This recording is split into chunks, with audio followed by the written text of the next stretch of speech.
a deck to share. You don't? Okay. I do. I You do. do. Excellent. That should work fine. Okay. Does she need sharing privileges? I They're think given to her. anyone They can should. share. Good morning, Lucy and Laura. Hi, Jeannie. Hi, Jeannie. How are you? Okay, Hi. sneezing from the air quality, but I'm all right. Yeah, we were just I was just asking how you were doing in California, and it sounds like a nightmare. It's weird because it seems so nice where the fires aren't. Like the sky is blue, you see the stars, everything seems normal, but it's not. So No, it's Wow. Wow. I'm so sorry. Our hearts are with you Okay. all.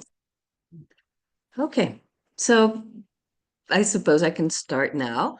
And I wanted to thank everybody for being here and welcome you all to our EdNet forum.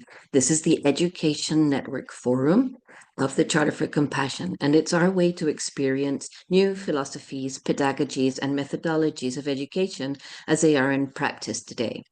Our intention in offering the forum is to cover relevant topics of from conception of a child to parenting and exploring the continual timeline of learning to the end of life. These sessions usually take place on the third Thursday of the month. On this occasion, we decided to, no, sorry, this is, I'm obviously reading. So on this occasion, we've decided to invite Laura Nietzer from My Hero Project, Empowering Education, using My Hero to inspire compassion, cross-cultural understanding, and peace. Laura Nietzer joined My Hero Project as the Education Outreach Director and using My Hero resources in the teacher's room and mentors educations from around the world. I'm sure she's more than happy to introduce herself and explain more about the work she does and tell us more about this wonderful project. So thank you for being here, Laura. And the way that this works is usually you give a presentation, you tell us all about yourself, about My Hero Project. And then after that, we open up to questions and answers from our participants. And this is being live broadcast on Facebook and YouTube, I believe. So we might be getting questions from there as well. So thanks so much for being here. And the stage is yours. Thank you so much for the introduction. I'm going to start by sharing my screen, if you do not mind. It says allow. Let's see. Oh boy. Hold on one moment. I'm on a different computer, so I have to allow this. I apologize. But while we do that, Jeannie, do you mind just talking a little bit about the history of My Hero? Jeannie is the one of the co-founders of My Hero and our executive director. And while I get my Zoom up so I can share my screen, that would be great. Otherwise, I can talk and do this at the same time. No problem. And in the meantime, also, Lucy Gray is here, and she's just put in the chat to ask people to introduce themselves very briefly in the chat. So that would be really nice if you do. And if anybody else is here and would like to open the mic and introduce themselves, I will start by saying that I'm Meredith McCarthy from the Charter for Compassion, and I'm program coordinator there. Or here, rather. I can go next. Hi, everyone. My name is Lucy Gray, and I am an education consultant working with the Charter for Compassion, which is an amazing organization that covers sectors doing compassionate work around the world. And we're looking to really build our education network. And so we're so happy to have you here. The goal is to highlight different organizations so that we can facilitate networking and collaboration and amongst like-minded folks. And I've known My Hero people for a long time now because they've been part of a conference that I run called Glow, and they do phenomenal work, and it's a great resource for students and teachers to take advantage of. So I'm really excited to learn more from them today. And if you're interested in doing one of these EdNet forums and you have an education program, let Merida or I know, and we can talk about that further. But we're really trying to kind of grow a network of educators who are interested in progressive, globally oriented education so that we can all learn from each other. Over to the next person.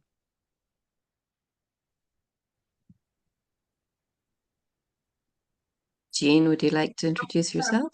Hi, everybody. I'm a big fan of Laura and Lucy, and I'm happy to meet everybody else here.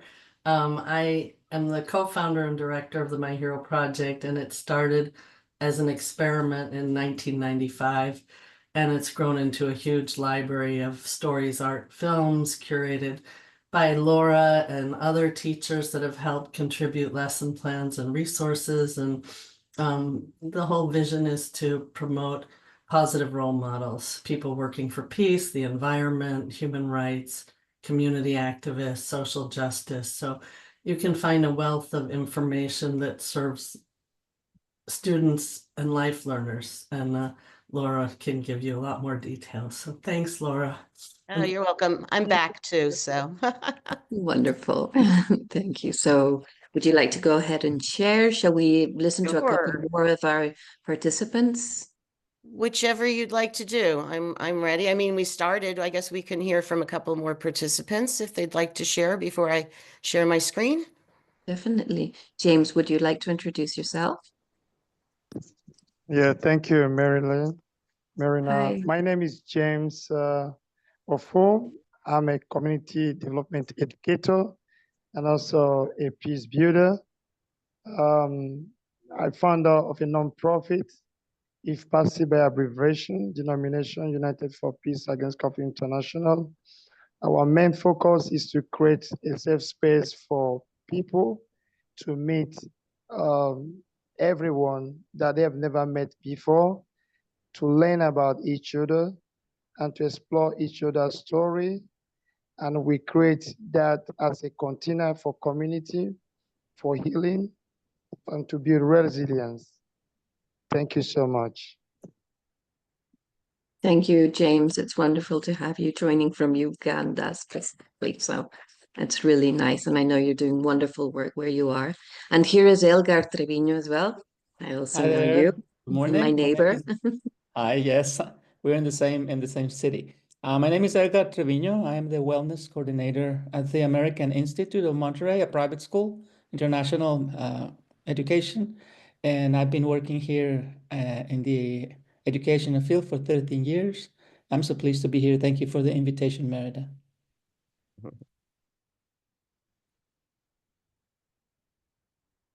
It's nice to meet everybody. I'm so glad everyone is here. And I think I'll start and share my screen. Hopefully it works properly. And let me get rid of this slideshow. Can you see my screen? Yes. All right, so welcome to Empowering Education using My Hero to inspire compassion, cross-cultural understanding, and peace. I am Laura Nietzer. I am the My Hero Education Outreach Director. I have over 35 years of teaching experience. I am a former classroom teacher, and when I was a classroom teacher, I actually integrated the My Hero resources with my students. So I really was able to see the positive results of exposing them to these amazing role models. I design online curriculum for My Hero. I mentor teachers around the world, and I attend various global education conferences. They used to, before COVID, it was a lot more in person. Now, as we are getting together, it's so nice that we can do this virtually. The My Hero Project is a not-for-profit global education website that uses media, art, and technology to celebrate the best of humanity, one story at a time. Whoops. Since 1995, My Heroes programs have raised awareness for work being done by heroes locally and globally, addressing some of the greatest challenges of our time. My Hero works to promote cross-cultural communication, human rights, environmental awareness, tolerance, media literacy, and the arts. And it really isn't just that. There's so much more. One of the ways we promote cross-cultural understanding is our partnership with iEARN. iEARN is the International Education and Resource Network, and we do a learning circle with them. We do actually a couple of learning circles where we bring together teachers from around the world to learn about each other's cultures, but also explore the concept of heroism. Taking part in My Hero gives students an appreciation for diversity and shared responsibilities as global citizens by introducing them to inspiring role models. One of the ways that we do this is we have an interactive poster, and I am going to see if this will work for me. So when you go to this website, to this poster that I will put a little bit later in chat, a few links that I'm going to be talking about, you can go over these faces. And if you click on one of the faces, it will come to a story, artwork, movies about that person. So it's a really nice thing that we have here for students and educators and just regular people. So occasionally I am going to take a break because I think, me just talking isn't the best way for us to get to know each other and to communicate. So I'm going to have a few discussion breaks, and this is one of them. I do have a few prompts that I'd like us to discuss, if people are comfortable with that. So one question, and we were kind of talking about this before we started with a few of us. Why is being introduced to positive role models important in today's world? Anyone like to add something about that or respond to that? I think in today's climate here in the US, that there's been a lot of negativity spread through media, through social media particularly. And so to counteract that and to expand students' worlds, it's important for them to see role models maybe in their local communities, but also at large. And so I think it's essential that students are exposed to people from different walks of life and who have done amazing things, who've been regular people doing amazing things. So I think having access to the stories of heroes is really important. Thank you, Lucy. And I agree with that, with the role models that youth have today, especially coming from social media like TikTok. And I'm sure that we all agree that people really need to learn about other things that are happening in the world, good, productive, compassionate things that are happening around in the world. Thank you. think, yeah, I think, I think the idea of introducing positive role models is so important in the world today as an education. Let me use myself as an example. The life journey of Martin Luther King and Mahatma Gandhi, Nelson Mandela, and Rosa Parks really influenced my journey into peace building endeavors. And that has really sparked a great potentials and a great enthusiast in my life to see my journey in the peace building as divine and as what. So having that in our transformative education curriculum as a reminder, we create a positive history on children to take after a step or looking these role models as prize finders, as pace testers for a world that works and functions for the benefit of all. So thank you so much. Well, Thank you. well said. Thank you. And another discussion question is, how can being introduced to positive role models inspire compassion, cross-cultural understanding, and peace? I think it gives people some ideas of how they can build on other people's work, or they can get involved with the organizations or movements that have been started by somebody like a Greta Thunberg or a Jane Goodall. And so I think it's not just the person, it's the movement, it's the ideas, it's the action that is that can be spurned from learning about these people. And the other part of it too is, I'm thinking about the kind of the 4 pillars of global competence that we talk about here in the US. And one of them is take action. And that seems to be the hardest pillar for teachers to incorporate into their teaching. And so if one of the benefits of studying heroes is like, how can you learn from that work and take it and make it your own in your local community? Thank you, Yeah. Lucy. I think it's incredibly empowering, no, to know what others are doing around, and because it inspires others, and then it empowers us to actually take that action, as Lucy says. And I was remembering that my father was great a great personality, and he had loads of books, and the books he had most were biographies. And he so much enjoyed learning about the lives of others so that he could know what has been done already and learn from that. So I thought that was really nice. So I think this is kind of like that similar idea, is how do we find our positive role models, and how do they inspire this compassion, is by inspiring us from their own work, and empowering us to do the same if we wish to. Thank I'd like to add, I think so much of when My Hero began, the stories of the heroes that were easily accessible were oftentimes people who were no longer with us, who were men.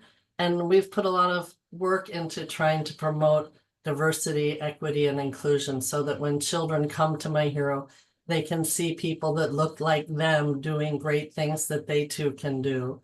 And the other big part of, I think, for me, understanding the journey of these heroes in this world where there's so much instant gratification is to understand that heroes have worked hard and long, many of them, to achieve the goals that they want. And that gives you hope and helps you to endure and continue working on things that you know need to be changed. So, the lessons of Nelson Mandela and his journey, and some of the other younger heroes that we've had featured on the website, like Maddie Stepanek.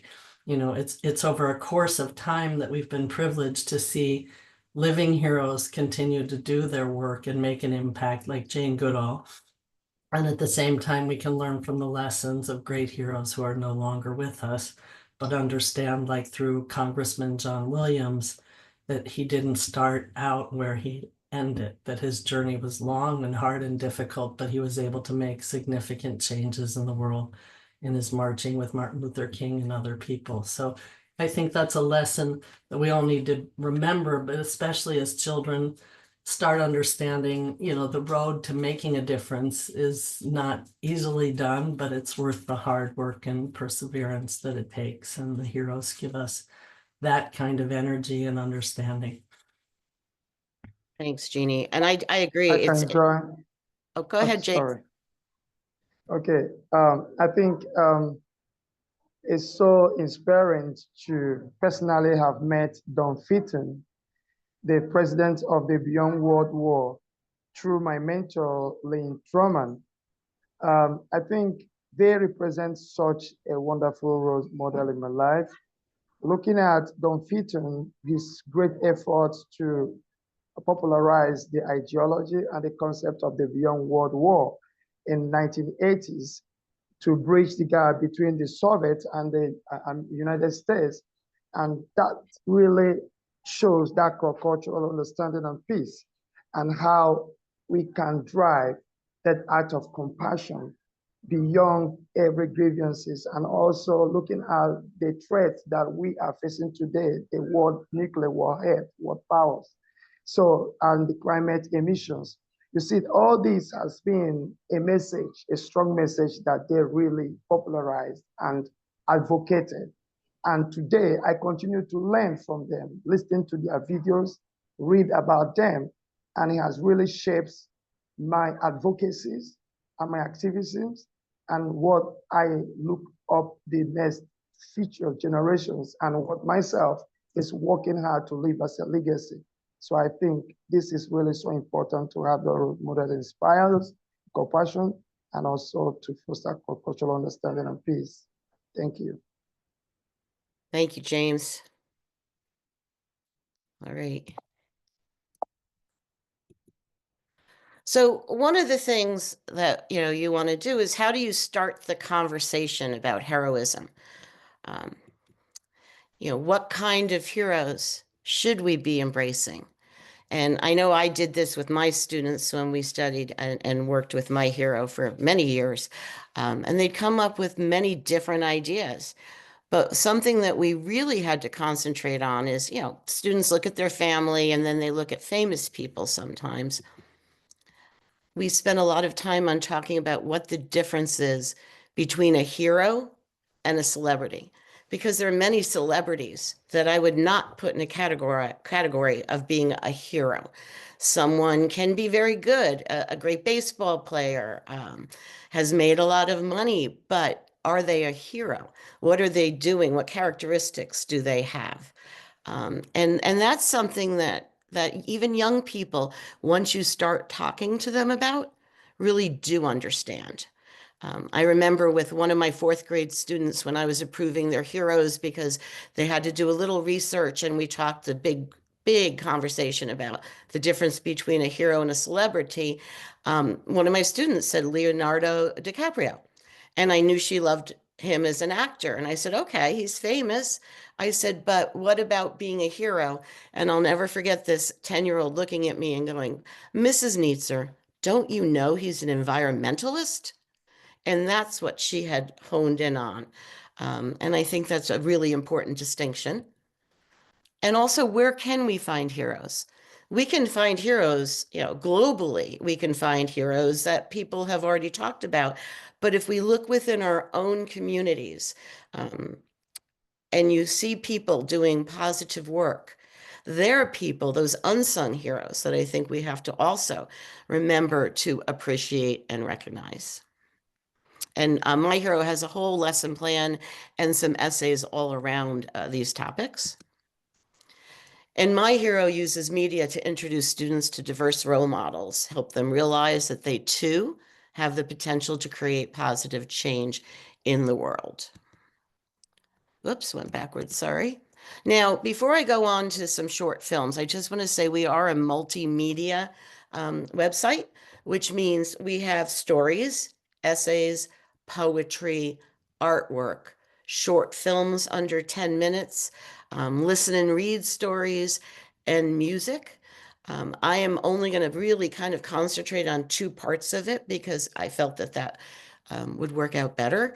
I'm going to introduce some short films. We're not going to watch them, but I'm going to give you just a slight description of each one. And then once I'm done sharing, I have a web page that includes these films, and I have a web page that includes a lot of films that deal with the topic of empathy. So this is a film about a young girl, Milk. It's about kindness. She has $3 to spend and goes to her local store. And, just imagine you have your $3. She picks out this very large lollipop that she's going to buy. You could tell it's a treat. And then at the register, she sees this older gentleman trying to buy milk and tea. And he doesn't have enough money for his milk. So he just gets his tea. And she goes up to the counter and she puts away her big lollipop and just buys one of those small little lollipops and the milk, and then follows him out of the store and skips up to him and gives him the milk. And when he asks why, she says, because you needed it. It was just a really sweet, kind film, great for young children, but not just young children. This film, Locks, really shows empathy. I don't know how many people recognize the name Ryan Coogler. He's actually a famous director now. This film was created by him when he was in college. Ryan Coogler was the director of the Black Panther movie. And Locks is about, it starts with a young man walking through an urban area of his neighborhood in California. And you could see that his dreadlocks are really important to him. Many people have them. It seems to be, something that they're prideful of. He eventually stops at a barber shop and he gets his locks cut off, and it gets his head shaved. And then he goes home. And at the end, you realize it's because his sister is sick. She doesn't say it, but you would assume she has cancer and she's bald. And he has his hoodie up and he takes his hoodie down to show her that he too doesn't have any hair. Very, very sweet movie and powerful. This is Mohammed Sidibe. He's on our board of My Hero now, but he started as a child in Sierra Leone. And at the age of 4 or 5, he witnessed his entire family get murdered in front of him during the Civil War, and he was forced to be a child soldier. Once he was, that ended, it was very difficult for child soldiers to integrate back into the community. He did find My Hero, believe it or not. He did find his way to the United States.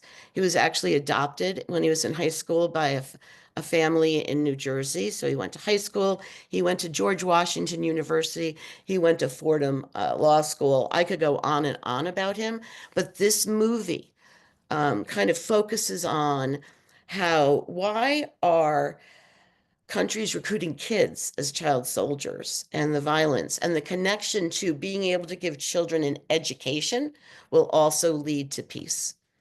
It's a powerful film. Here's a film about environmental stewardship, about 2 young climate activists making a difference in their country and community.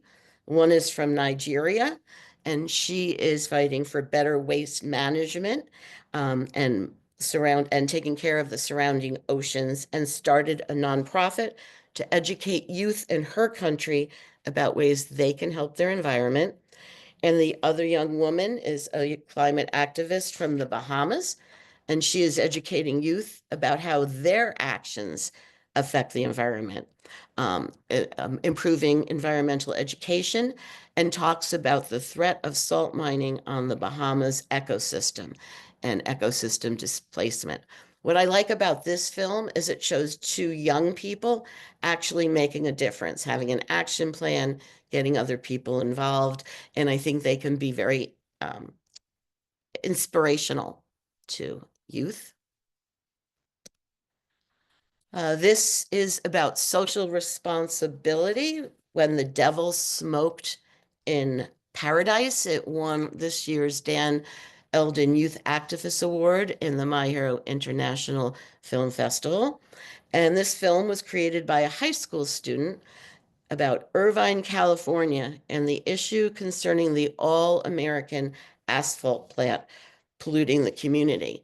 And it basically shows that it took years for these community members, they did not give up, to keep fighting. And eventually, this grassroots group finally received a lot of press coverage and ended up having that plant closed.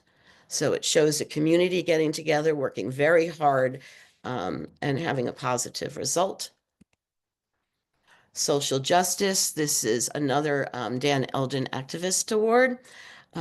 It's about 2 girls in Kenya, and there are some countries that value boys' education over girls' education, and it discusses how difficult it is to receive an education for them due to the distance to the school, the dangers the girls face, the chores they need to do at home, and the lack of support.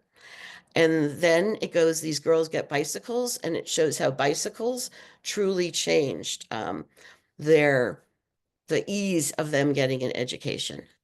And we actually have a couple of stories and films. It seems that bicycles and girls and education in different places kind of go together. This is truly one of my favorite, really, really short films. It's a public service announcement, and it really shows compassion, new together. It starts out, and I remember being new in a school when I was about 10 years old, and you're walking through the classroom and you're meeting your teacher and you're looking, left and right and seeing these people you don't know. And it starts out with someone who looks like me. going to a new school. But then it turns and it's as if somebody from a different country, a refugee, somebody who doesn't know the language, walking in to that situation. And it kind of shows that we're all new at something, but it is very powerful. This is a great example of tolerance. Upstanders, the mosque across the street. It talks about, it's a story about in the Bible Belt of New Jersey, a church across the street from the church, a mosque was going to be built. Um, the mosque faced a few different difficulties, and the church opened up their doors so the people that would have been observing their religious ceremonies in the mosque used the church for a little while, and then the friendship that ended up happening between these two houses of worship from different religions and how they worked together and how they celebrated together. Another very nice film. This film was created by a high school student in Iran. She actually was part of one of the My Hero learning circles during COVID, and she wrote a story about the street sweeper. She felt that the street sweeper in her country was a true hero. While everyone else was inside trying to stay safe, this person was outside sweeping the streets, trying to keep things clean. And then she created a film about him. And what I like about this is she looked within her own community to find this hero. And this is a film, it takes a lemon. It is just a very special film. And Jeannie, thank you for suggesting a while ago that I watch it. So I wanted to share it. It's about a man who's grieving the loss of his daughter, and he ends up having a lemonade stand in a park to honor his daughter. And he strikes up an unlikely friendship with this very creative girl. And it's even more special, this film, because a 12-year-old wrote the story. So, again, showing, giving an example to students what they can do. If I showed this when I taught sixth grade to my sixth grade students, I certainly would have concentrated on look at this story. So when your age wrote it, you too can do something like that. So I'm going to have another little discussion break. So just to think about it, how do these films from My Hero, and I know I kind of went over them quickly in the My Hero library, promote conversations about heroism and where you can find heroes? One of the things that's important is I think is to show kids rather than tell them. And youth are, I can attest to from my own young people in my house, are glued to videos. And so this is a medium that speaks to them in their context. And it's also sharing a story that they might absorb and take into their own worldview and act on. So I think that's, instead of reading, I think reading about the sort of thing is important too, but you want to take a multimodal approach to how you convey information to students so that it's interesting to them, it's relevant, it's engaging, and film is one way to do that. Thank you, Lucy. I definitely do agree. It's that whole thing of show, don't tell, right? Showing them examples of heroes, not telling them what they should be doing. And I agree. I would have my students read some stories, but they were always much more engaged if they were watching a video. It brought them in. So I think you're right. Young people, it's something that speaks to them. And our films are not long. I think like our longest film is 10 minutes. So it's not having to watch for hours. You can get your story in a very short amount of time.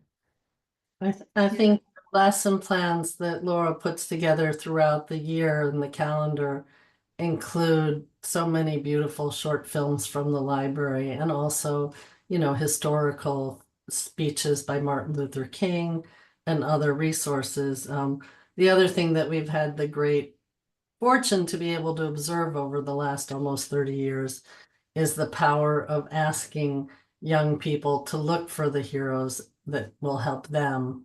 And after they've seen the movies that other people have made, go out and make their own movies or make their own art, and connecting them to potential role models who can pass the baton to them has been incredibly powerful to people like Mohammed Sidibe, who came here, and when he first started, he didn't go to school until he was 10.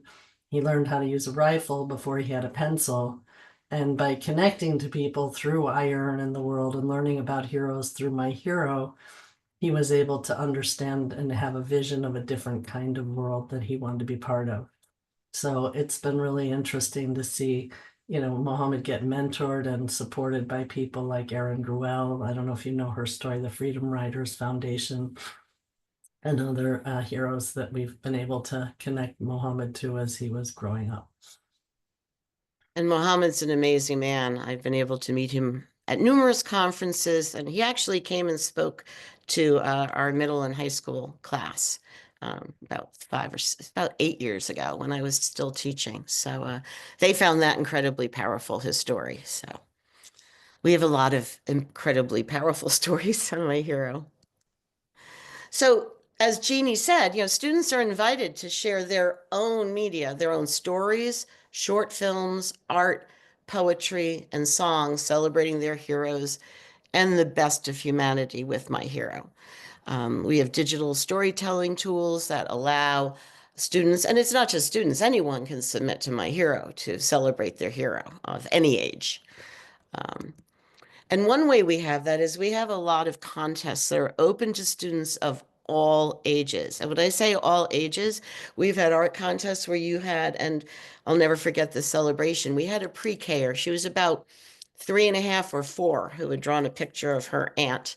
And she was just so excited to share her artwork with people from around the world. And, her parents were there. And then you had high school students who were telling her what a great job she did. So any age, from pre-K all the way through college. And one of our main contests is our International Film Festival. We seek short films under 10 minutes on the theme of heroism. We have professional filmmakers submit, but we also have students submit.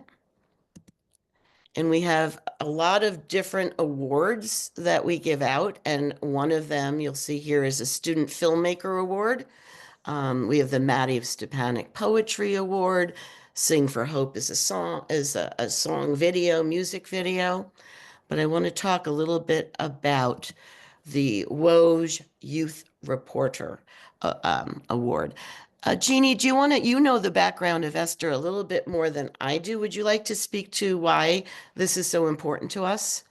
So for those of you who don't know, Esther Wojcicki is the founder of the journalism program at Palo Alto High School, which she started in a trailer with maybe 30 students.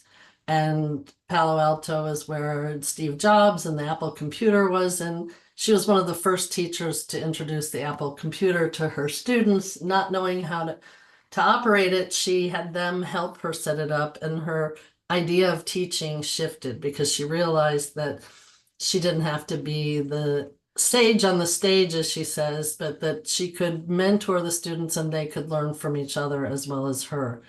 And today, the journalism program at Palo Alto High School is housed in a $20 million multimedia center that she helped raise the funds for through bond issues.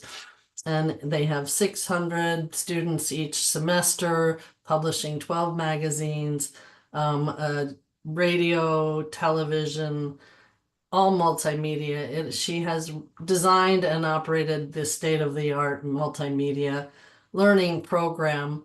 And she's also written several books, Moonshots in Education and Raising Successful Children, which she knows something about because she has 3 daughters. Susan Wojcicki, who was the founding director of YouTube.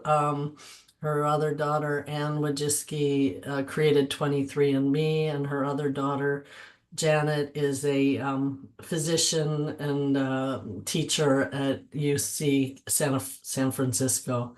And Wendy Millette, the director of our Media Arts Education and Film Festival, and I visited with Esther while she was teaching at Palo Alto High School, and have just been sort of taken away, blown away by her passion for education. She's also the ex-mother-in-law of the founder of Google, and Google Education has been very much informed by Esther and her philosophy of giving teachers and students agency, and that's really her main message, is to have trust, respect for your students, let them follow their passion. She's very much opposed to a curriculum that relies on just testing, and she really lets her students flourish and encourages them to follow their passion. So we're thrilled that she gives an award to youth reporters, and we're working with her through a grant from the Scripps Family Impact Fund on a workbook that'll be called the Woj Youth Reporter Workbook for Journalism and Filmmaking. And that will be available and is available online in parts on My Hero right now, and will be printed in April. So we're really excited for that and grateful for her mentorship and support of the work of My Hero. Thank you, Jeannie. So talking about films and the film festival, we have films created by elementary, middle school, high school, and college students. And actually, when I was a fourth grade teacher, my students created a film, and I'll have to tell you, I knew nothing about filmmaking. My Hero was nice enough to send a mentor in for a day from New York City, Skip Blumberg, and he taught my students, not me, but my students, how to use the camera, how to use a microphone.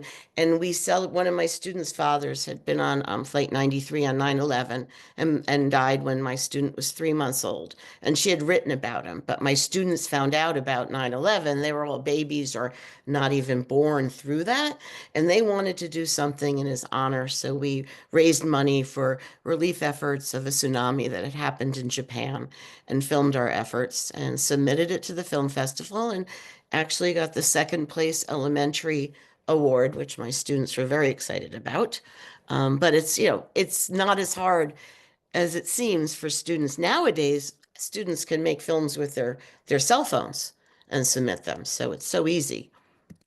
We have media arts education resources organized by grade levels for student filmmakers of all ages and abilities. And this is what Jeannie had talked about, the Woj Youth Reporter Journalism and Filmmaking Workbook for students.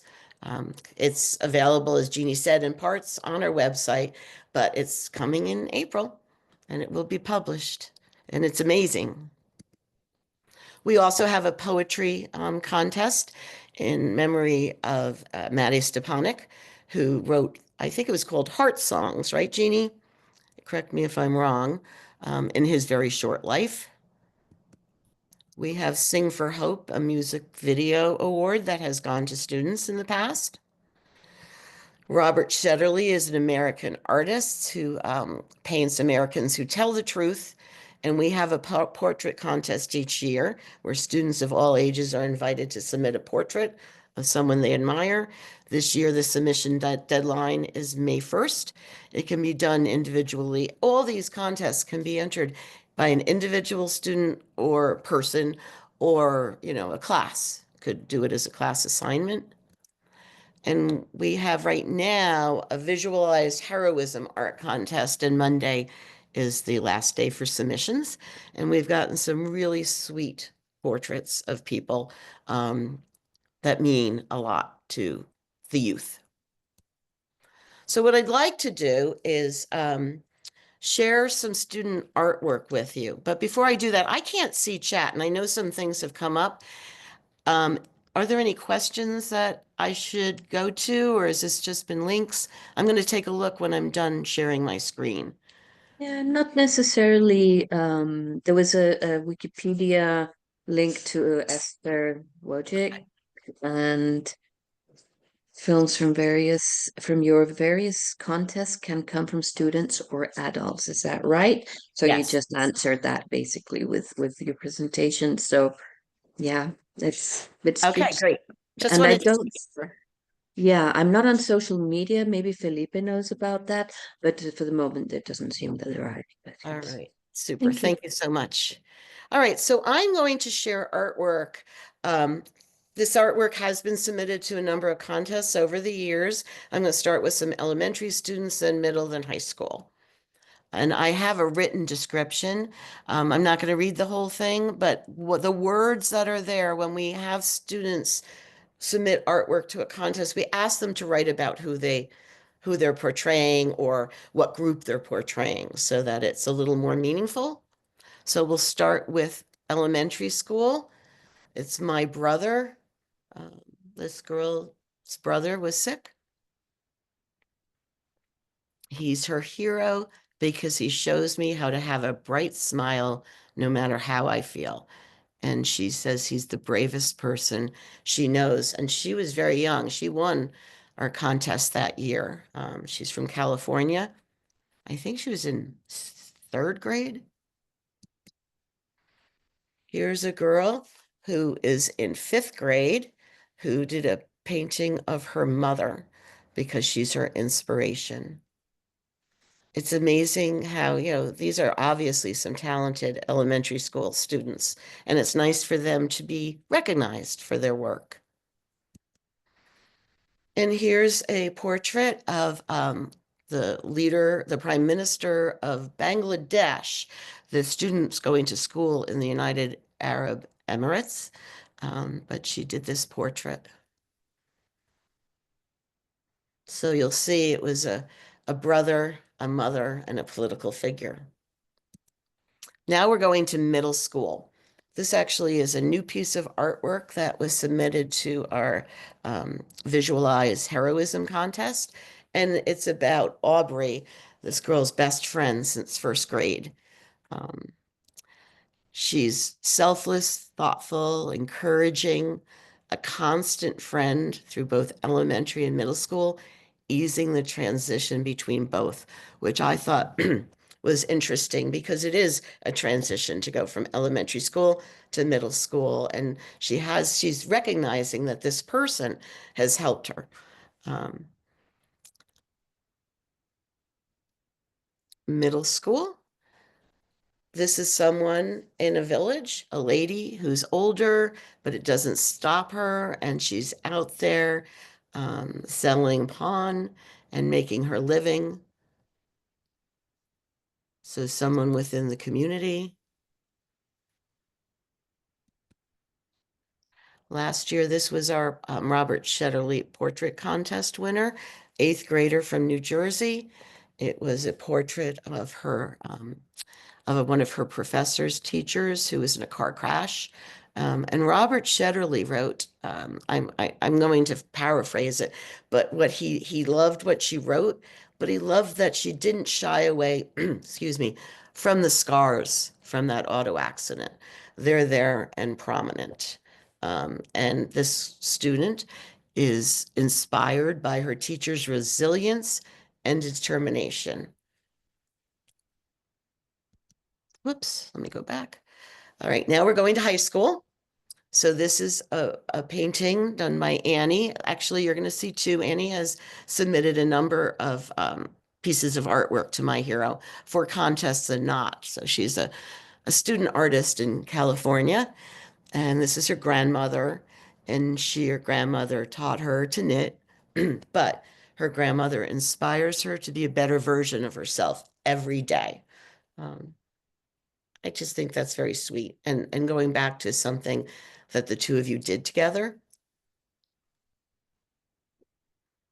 And you'll see there's different media. There's painting, there's drawing, there's sketching. This is someone's grandfather who's shown that he's been brave.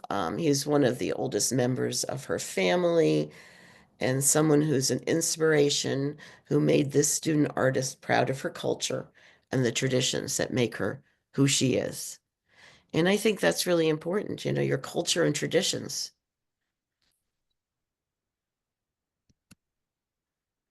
And this was My Safe House. This high school artist wrote about how their aunt has been their safe house in a storm, always been there for them. And I like this quote: "To the world, you may be one person, but to one person, you can be the world." And again, all this writing came from their descriptions that they submitted. This is a math teacher in China who was patient with the student and reassured her that it's okay to make mistakes. Not just a teacher, but a beacon of inspiration. I really like the background. It looks like you're in a math classroom there. This was another new submission to the Visualize Heroism Art Contest. It's a painting in acrylics, and this high school student who's painted it is going off to college soon. And with their busy schedules, sometimes the daily drives to and from school would be the only time this daughter and mother could catch up. So as she nears college and moving out, she's reflecting on all the rides they've shared together, and we'll look back on them. She's been the student's role model. But I really like the fact that she also, not just her mom, but honed in on a special place where they get to share some time. This is a piece, The Legacy of Jackie Orms, outlining the important ideas she's advocated for. And I think it's interesting, and the artist did it on purpose, that Jackie's in black and white, but her accomplishments are in bright colors.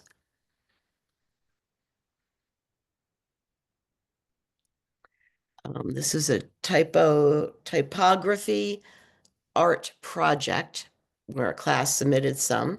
It's Mae Jemison, who was the first African-American woman to go to space, who shows this artist that they can do anything, no matter if you're a boy or a girl. And also, she liked the example that she shows to African-American girls around the world. Kind of shows you all the different types of artwork we have on our website. Here's an American World War II veteran, an Olympic distance runner. And he was taken as a prisoner of war. What's interesting is this was done by one of the students in Iran, who is part of our learning circles. Another painting by Annie, Japan's prime minister, who was assassinated in 2022. And she felt he served his country and people to all of his ability with a kind and compassionate heart. Muhammad Gandhi. We've had a lot of paintings of Gandhi, which isn't unusual, but this one was wonderful. And this is from someone in, I think, Hong Kong. I can't see the places because it's blocked. All right, another time that I don't have to do all the talking. I hope you enjoyed the artwork from different students, but where did these student artists find their heroes? I think it's interesting too. If I was talking to my students or teachers, I would talk about all the places you can find heroes. And you don't have to respond, but when I wrote that question, I was thinking to myself, they're finding them in their family, What I was going to say, yeah. In right? their families, in their local communities, in their school. How many teachers have become heroes? It's so Mhm. beautiful. Yeah. Where they're referring to what they know best, what they're immersed in. Mhm. But I also think that in this age of, I was just thinking about climate change and things that are happening in communities that are pretty drastic. And so, for example, in LA right now with those fires, I bet there are lots of examples of fire people, neighbors, who have jumped in to help everyone. And so I wonder, if I were a teacher in that area, I would shift my curriculum. Maybe you have to think about the trauma of everything, but I would kind of shift some of my real life experience, some of the curriculum to fit the real life experiences that kids are dealing with right now. You know, just talking about what I'm assuming that just talking about what kids are experiencing in that neck of the woods right now is not enough. Like, how can you process what you're seeing and doing through other means that aren't just explicit instruction, I guess, or explicit discussion. And this gives students an opportunity to engage at the level that they're ready to think about too, I guess. So I think I see this as kind of almost therapeutic and metacognitive for kids when they're faced with difficult scenarios too, that it gives them hope. Mhm. It's been really nice to see that the school that we partner with often to have our film festival is called New Roads. It's in Santa Monica. And the kids have taken on, the school's become a place where people are bringing clothes and materials that people need. And, you know, I think throughout the city, there's just been an incredible outpouring, and we're trying to cover some of that with My Hero as well. So it's, you know, heroes rise from the ashes is sort of really the lesson that we keep learning in the City of Angels. But hopefully we won't, other places won't experience this drastic climate driven crises. But Mhm. right, kids need to be part of the answer and feel their power to be able to help each other at times like this. And in fact, in our staff meeting just yesterday, we have a guest book where people can just write a couple of sentences about their heroes. And I think we're going to open up a guest book specifically for heroes of the fire, so people can notice, you know, that neighbor who hosed down a house, whether or not the house was saved, but put himself in a precarious, him or herself in a precarious position, you know, whoever, just to give an opportunity to find some light within all the darkness. So, can you find heroes? We talked about. Who are your heroes? And why is it important to recognize unsung heroes? We did talk about how you can find your heroes within your own community, within your own family, you know, broader within the world, somebody working on, you know, climate, a climate activist or an environmentalist, or those two young girls from Africa and from the Bahamas who started up a grassroots kind of groups. But I'm curious about, you know, who are your heroes? For me personally, when I think back, you know, long term, one of my heroes that probably impacted my life was Gloria Steinem. I was a teenager in the 70s. I had a subscription to Ms. Magazine. Um, I She helped teach me that I could ignore some of the chatter about what I could and could not accomplish. And she paved the way for a new way of thinking. My mom was your typical grew of teenager in the 50s, housewife kind of person. So, um, and then, you know, I look in my own community or within my own school. We had one of the schools I taught, it was one of our custodians. I taught first grade at the time. It was a private school. Kids ate lunch in the classroom, and he'd come to my first grade classroom at least once a week to eat lunch with them, play chess with them in the winter, or teach them something. But he went above and beyond what his job description was, and the students loved him. If they needed anything, they knew they could go to Franklin. So those are two of my examples. Anyone else like to share?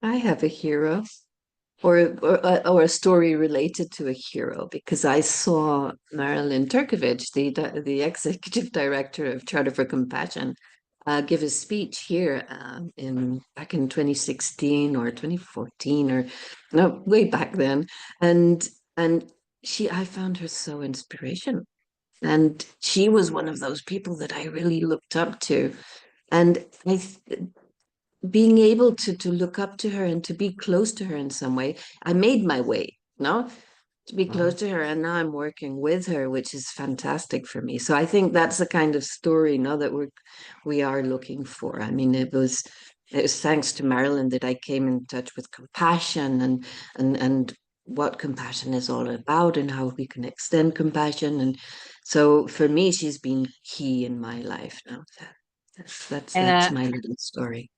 Thank building on that, Merida, too, she is inspirational, and I wish she were here. Laura, she's in New York right now on a work related trip. So she hopefully she'll listen to this when we're done. But so just I wish you could meet Marilyn. And she ran the program that where I did my student teaching 35 years ago, maybe more than that. In Chicago was a special urban education program that people went to from area colleges. So from Beloit, where I went, to Grinnell, to St. Olaf, schools like that sent people to this program.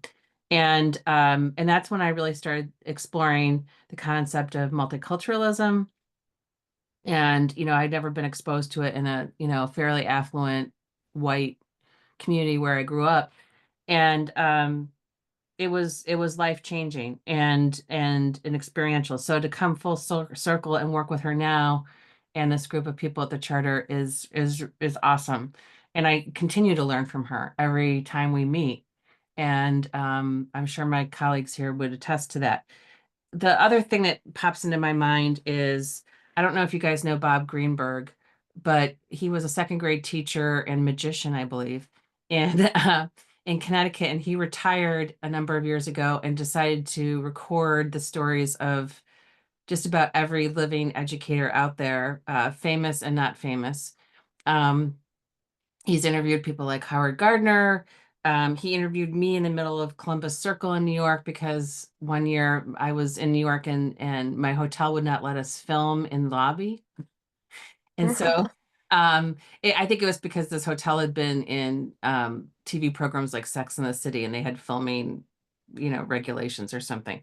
So anyway, here I am like with horses in the background, going around Columbus Circle talking about my global work. And anyway, he's interviewed tons of people and he started adding on to this crazy collection, which I'll put the link in the chat. It's called Brainwaves. Um, uh, he would do an interview with somebody, but then he'd ask them about their favorite teacher. And he did that with Marilyn as well. So people might be interested in listening to that as well. But I could see Bob collaborating with you guys somehow on his videos, which there are tons of them. And I don't know how much editing he's put into them.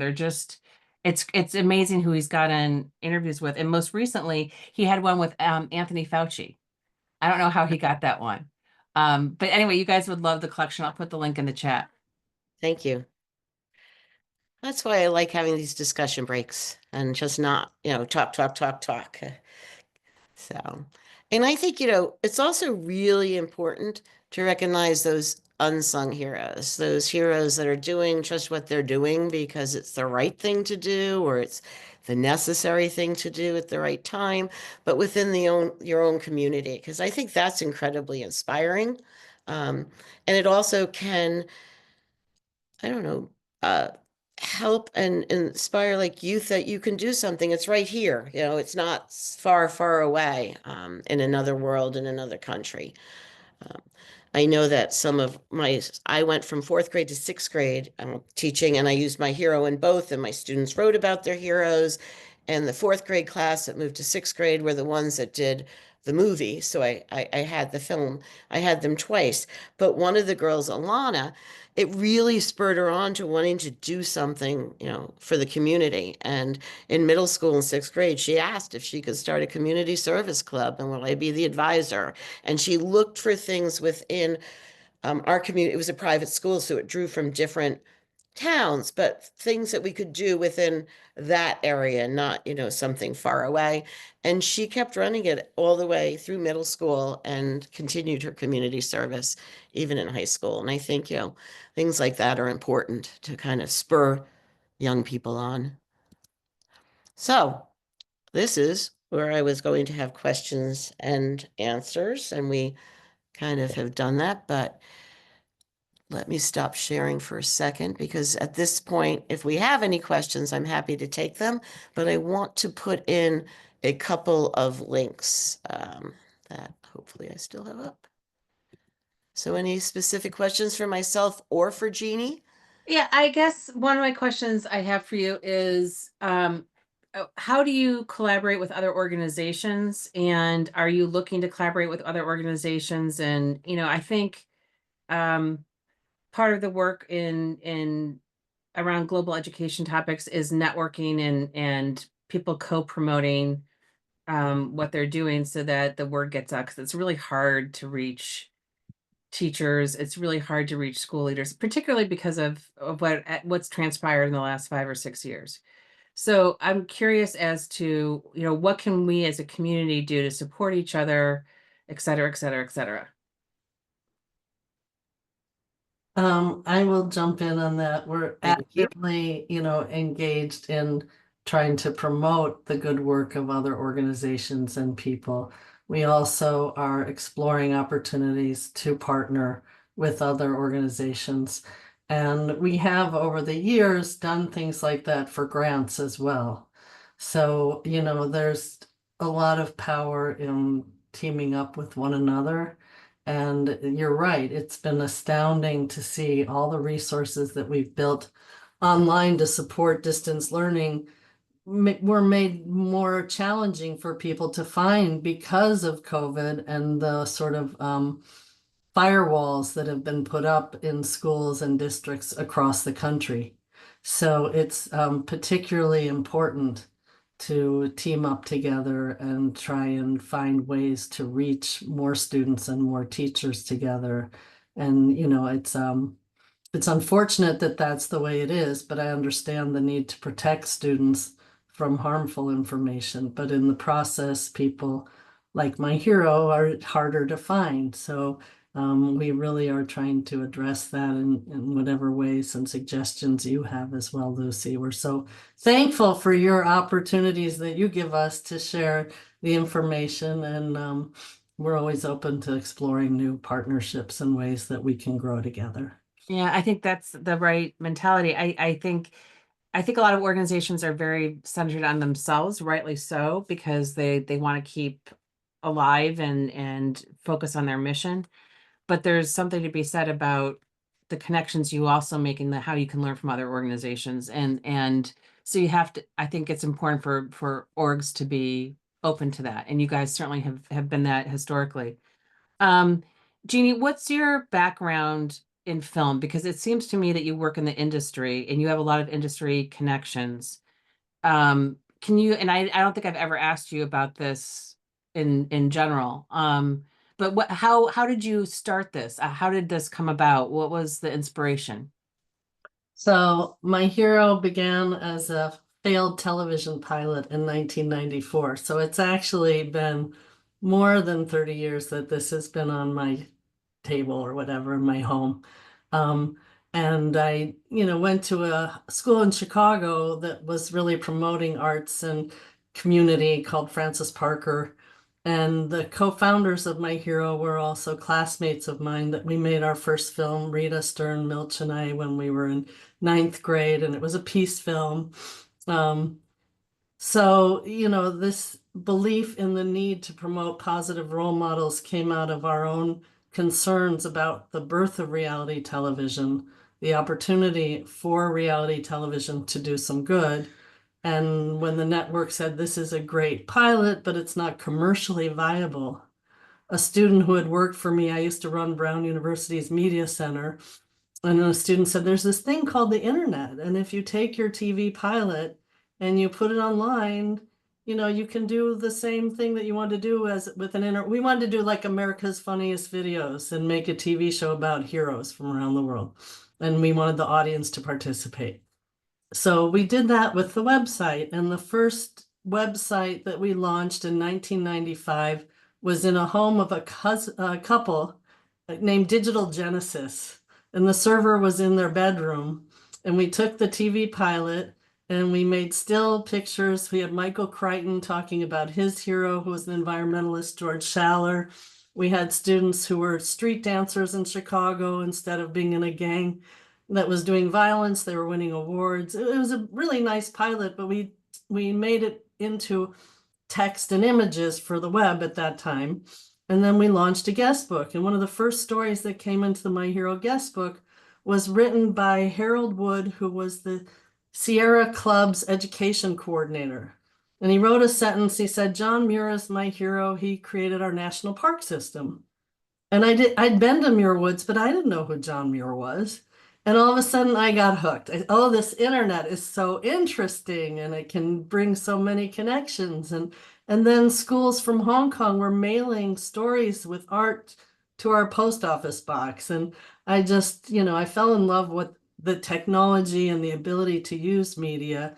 10 years later, Wendy Millette, who was my children's teacher at an alternative school, went back to USC Film School and got her master's degree. And as soon as she graduated and we had wider bandwidth on the web, I asked her to start our film festival and media arts education. So since then, we've gotten grants from the State Department to send media artists to different parts of the world, and we brought people back to Laguna to train them.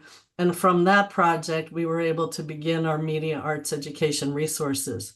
So that's sort of this idea of not just sharing films, but encouraging people to make films has been sort of an ongoing part of our film festival.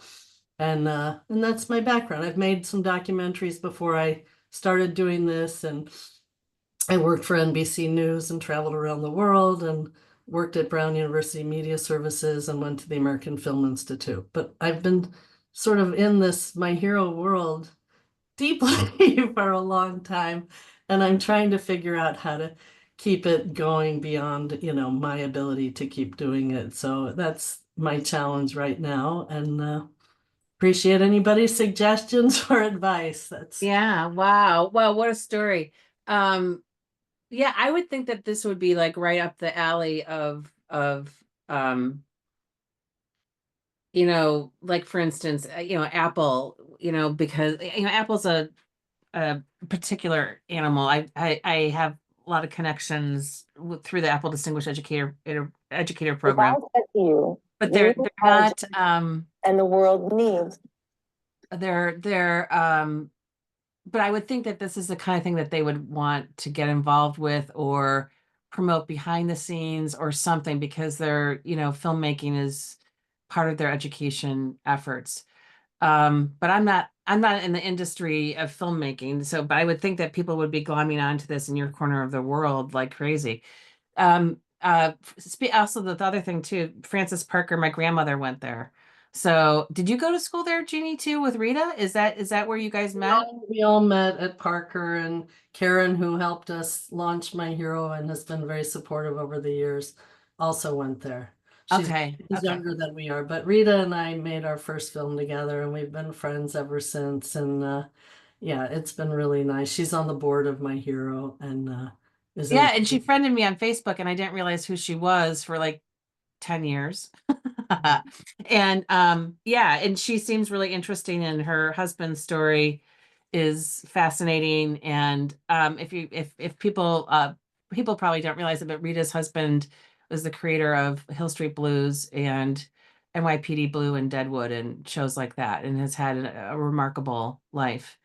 But anyway, so yeah, I think that also speaks to the progressive roots of Francis Parker. I went to a similar school out in the suburbs of Chicago, and the idea of experiential, hands-on, student-driven work is really, really important. Does Francis Parker currently do anything with My Hero? Now? Do they support you? that's a sensitive question. Okay, sorry. No, we've been invited and we've spoken there. We've given a morning X. There could be more engagement. It sometimes seems like the schools that are the most affluent, Yeah. you know, sometimes, they have their own agenda or curriculum, and then the schools that aren't are burdened with a lot of testing and an ability to be flexible. We're Yeah, very totally. grateful. We've been fortunate to have a grant to work with Ascot Avenue Elementary School in Compton. And the principal started as an aide at that school, and he's now the principal. He went on to Wow. PhD, and he has just embraced My Hero. So, in our filmmaking program with third, fourth, and fifth graders. And my birthday last year, I was able to have an assembly, watch their assembly. And one boy who can't speak, who's in a wheelchair, he's severely handicapped, made a film about his bus driver. And to watch this boy in the auditorium with his classmates cheering him for his beautiful 1-minute film about the bus driver who brings him to school and who takes him home was just so, you can't put that on a survey. How do you qualify Yeah. experience in a survey? But those are the kinds of results that we've been able to sort of witness with some of the kids that we've been able to work with. So I'm hoping we can build on that. The George Lucas Educational Foundation, he's building a museum in Los Angeles. Chicago didn't welcome Yeah, it. I remember. Yes. But it's now called the Lucas Museum of Narrative Art and Culture. And, I've been trying to court them to open their home to My Hero as a home for our library, maybe. And Oh, that's awesome. we've been in conversations with them. The building is not going to open until 2026, but it'll have 2 movie theaters, 10 classrooms, 300,000 square feet. And I'm hoping My Hero might be able to occupy a little bit of that space. And Chicago passed on that. Yeah, he's married to a woman who lives here who I happened to be in the food court at Water Tower and was coming out, and somebody was coming back in because they left their wallet, and it was him and Melody a couple years ago. And I want to say their kid goes to lab where I used to teach. I went to lab in first grade. What? I went to the University of Chicago Lab School. Yeah. You went there for first grade? I was there for first grade. My mom thought it was too liberal and I wasn't learning how to read, so she put me into Faulkner School. I think that's been a historical concern because yeah. Well, people come out of there reading, but it was super progressive and not traditional in the sense of doing a lot with like when my kids were there and I taught there in lower school, there was not a lot of concentration on spelling and things like that. So it's an amazing school though. But again, like in the same tradition of Parker um and I want so they donated a huge arts building to lab after I left. And it's beautiful. It kind of reminds me of Star Wars though. It's kind of you have to see it to believe it. Oh, they're building beautiful. The other thing I was going to mention too is I went to college with a guy named John Siskel, who is the nephew of Gene Siskel. And I want to say John's kids went to Parker fairly recently. And he's a documentary filmmaker. Um, and I wonder if they could help you in some way. I don't know. But that's just another connection. If you ever want me to introduce you, I can do that. He and his partner did they've done a number of films.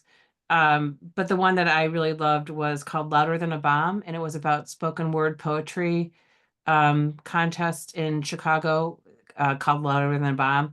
And it's teams from different high schools competing against each other and the stories of them. It was amazing. We had them present at the Global Education Conference, I want to say in 2012. It was a while ago, and we did a screening of the film, and then his partner did a presentation about their work with us, and they've done other education related things since then. There was one on maybe early childhood recently, and there's an environmental film that they've also been putting up, which I have not seen. But they might be a good contact for you in terms of sharing or promoting or whatever. That would be great. And Bob Greenberg, I just looked at his channel. It's amazing. That's a really Yeah. good question. Thank you.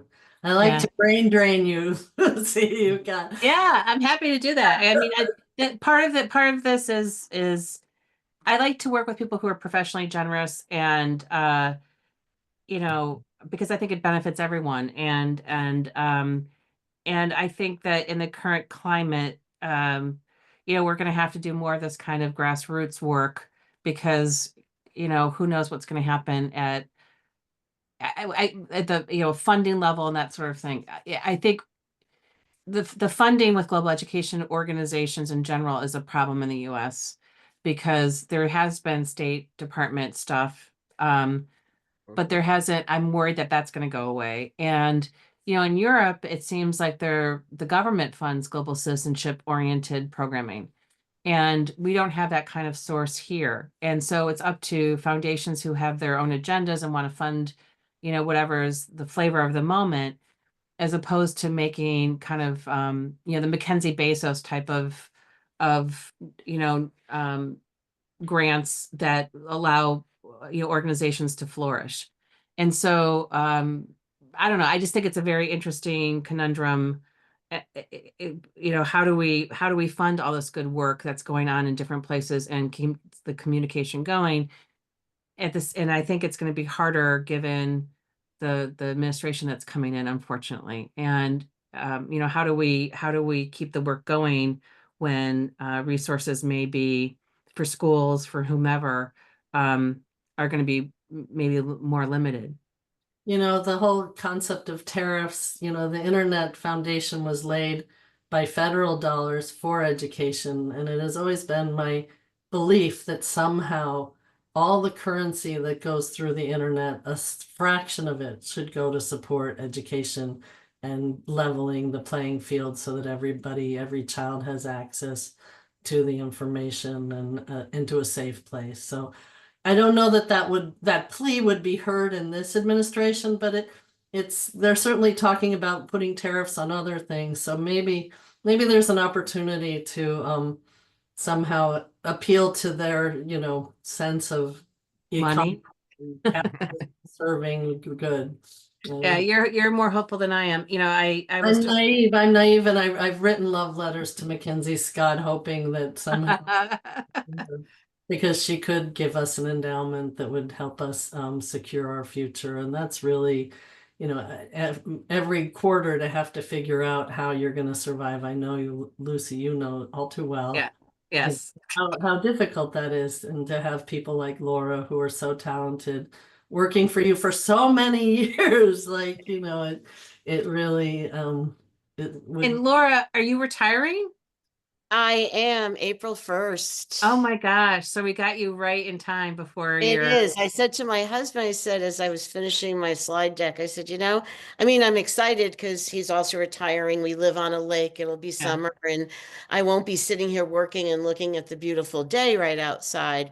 But I was sad. I said, this is the last one. I've always enjoyed these. I get a little nervous before, but once it starts, it's like, it's something that I so enjoy. And I've really enjoyed, my partnership with my hero as an educator, teaching in a school, and then being able to come for the past 6 years as the education outreach director has been a thrill. And I believe in it. I believe in the positivity, and I believe in we need good role models and everything that my hero does. And I believe that kids learn differently, so that to be able to do artwork and express yourself or do a film or write.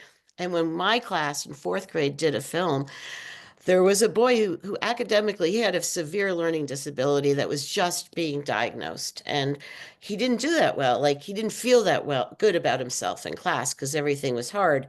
And he got the camera in his hand and Skip showing him things. And then him saying, what about this angle? The boy, who I call Alex. And it was perfect where he became our cameraman. He was, and he finally had something that he was much better at in our classroom, not in sports or so, in our classroom than anyone else. And he like grew taller that year. So, all those little opportunities that you don't even think about sometimes. And they're not measurable on standardized testing. They are definitely not measurable. And I got into a conversation recently with some friends about the return on investment and how much money schools were spending on students. And this family is from Baltimore, and they're like, they're spending, this amount of money, and where are the results? And it was completely lost in this conversation with those people on there's more to education than just standardized test scores. And it's really hard to quantify the impact, like Jeannie was saying about, this kind of work. it's the stories that matter in the the personal transformation that we see in what we're doing. And that's just not something that you're going to see in a large scale kind of thing. So that's amazing, Laura. You've had an incredible career, and thank you for being here and doing this today. And I hope lots of people watch the recording. I'll turn it over to Merida to wrap things up. Thank you. Thank you. Thank you. That was so wonderful. And thank you for giving us this last opportunity to talk with you, Lauren. It's been very, very, very inspirational for me. And I do believe that my daughter was very inspired by film and wanted to do and still wants to go into the film industry somehow. So I'm going to send her your way, see Yes. if anything happens that side. I think it's wonderful. And that was one of my last questions, just as a closing point. If I'm a teacher or a student and I come upon my hero and I contact you, what happens next? Oh, that's a good question. I would send you an email and ask what you're teaching, grade level. I would share some of our resources with you. I would invite your students to submit their stories and artwork. If you were, say, a teacher of a specific, environmental science, I have websites and playlists of movies that you can show your students. And then it would be more of that personal email. Let me know if you have a question. Here's a contest coming up. Oh, you need to do research? How about you have them do research about somebody who's doing something positive and then send that story for publication. So, but with my hero, what's important is we're real people. We're not machines. Everything that gets published on my hero, somebody's read, gone over, vetted out. I respond back to teachers who register. My hero has a my hero email, my hero at myheroproject.com. And when they get that, they'll send it to whoever. Yep, thank you. And I Thank had you that so on my last slide that I didn't show you. That you didn't- Okay, that's no problem. Yeah, I just like to end it because I know that a lot of educators do get to see us and they like to know what's going to happen. Now, if I do contact them, and the amount of information that was on this presentation was amazing in any case. So, And it's thank just you a so small much. piece. It is. I know. I know. I think I grasped a bit of the depth of everything you do, and it's just really, really good. So I'm very honored that you were able to come with and be with us today. I would also like to let our participants know that that we do have our next EdNet coming up actually in March. We don't have one for February, but we do have one for March. And that's going to be James Ofu, who was on the call a bit earlier, who's from Cote d'Ivoire. I made a mistake. I said he was from Uganda. It's actually Cote d'Ivoire. So he's got a project about peacemaking leadership, which is amazing, the work he does as well. So I'll invite everybody to also come to our events. We also have the 40 Days of Peace going on at Charter for Compassion.